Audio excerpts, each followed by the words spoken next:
So ಇದ್ರ ಮೇಲೆ ದೊಡ್ಡ ಮಟ್ಟದ ಹೋರಾಟಗಳು ನಡಿಲೇಬೇಕು. ಮತ್ತೆ ಇನ್ನೊಂದು, ಈ ಸರ್ಕಾರ ಆಗಿರ್ಬೋದು, ಈ ಮಿನಿಸ್ಟರ್ಗಳಾಗಿರ್ಬೋದು, ಮಿನಿಸ್ಟ್ರಿಗಿರಿ ಏನು ಶಾಶ್ವತ ಅಲ್ಲ.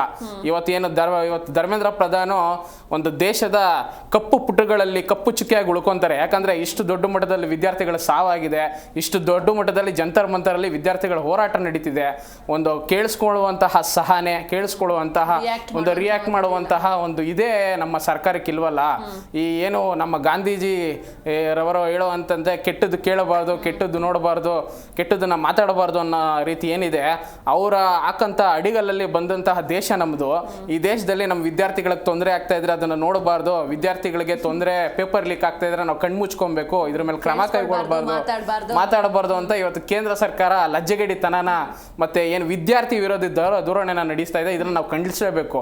ಮತ್ತೆ ಅಲ್ಲಿ ವಿದ್ಯಾರ್ಥಿಗಳು ಏನು ಪಾಪ ಇವತ್ತು ಪ್ರೊಟೆಸ್ಟ್ ಮಾಡ್ತಿದಾರೆ, ಅವ್ರು ಶಾಂತಿ ರೀತಿಯಲ್ಲಿ ವರ್ತನೆ ಮಾಡ್ತಿರೋರು. ಮತ್ತೆ ಯಾರೋ ಅನ್ಎಜುಕೇಟೆಡ್ ಅಲ್ಲ, ಎಲ್ಲ ಎಜುಕೇಟೆಡ್. ಮತ್ತೆ FIR ಹಾಕಿದ್ದಾರೆ. ಹೌದು, ಇವಾಗ ನೋಡಿ, ನೀವೇ ನೋಡ್ಬೋದು, ಅಲ್ಲ ಎಷ್ಟೊಂದು ಜನ ನಾವು ವಿಡಿಯೋಸ್ ಎಲ್ಲ ನೋಡ್ತಾ ಇದ್ದೀವಿ, ಪೊಲೀಸ್ ಆಫೀಸರ್ಗಳ ಸರಿಯಾದ ಐಡಿಗಳಿಲ್ಲ.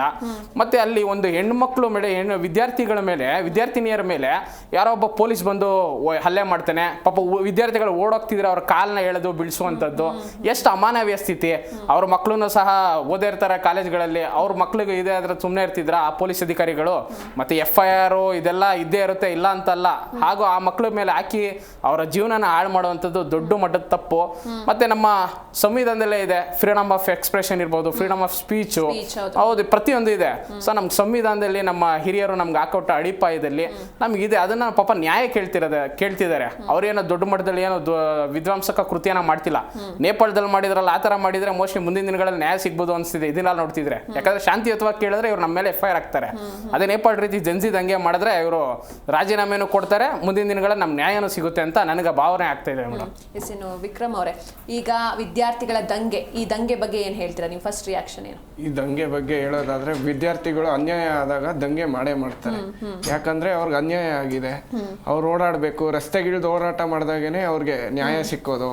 ಹಾಗೆ ಮತ್ತೆ ಇವಾಗ ನೀಟ್ ಎಕ್ಸಾಮಲ್ಲೆಲ್ಲ ಯಾರ್ಯಾರು ವಿದ್ಯಾರ್ಥಿಗಳು ಪ್ರಾಣ ಕಳ್ಕೊಂಡಿದ್ದಾರೆ ಅವ್ರ ಪರವಾಗಿ ವಿದ್ಯಾರ್ಥಿಗಳು ಇವತ್ತು ದಂಗೆ ಎದ್ದಿದ್ದಾರೆ. ಮತ್ತೆ ಇದೊಂದು ಸರ್ಕಾರ ದಪ್ಪ ಚರ್ಮದ ಸರ್ಕಾರ. ಧರ್ಮೇಂದ್ರ ಪ್ರಧಾನ್ ಅವರಾಗ್ಲಿ ಸರ್ಕಾರದವರಾಗ್ಲಿ ಒಂದೇ ಒಂದು ರಿಯಾಕ್ಷನ್ ಕೊಟ್ಟಿಲ್ಲ ಇದ್ರ ಬಗ್ಗೆ.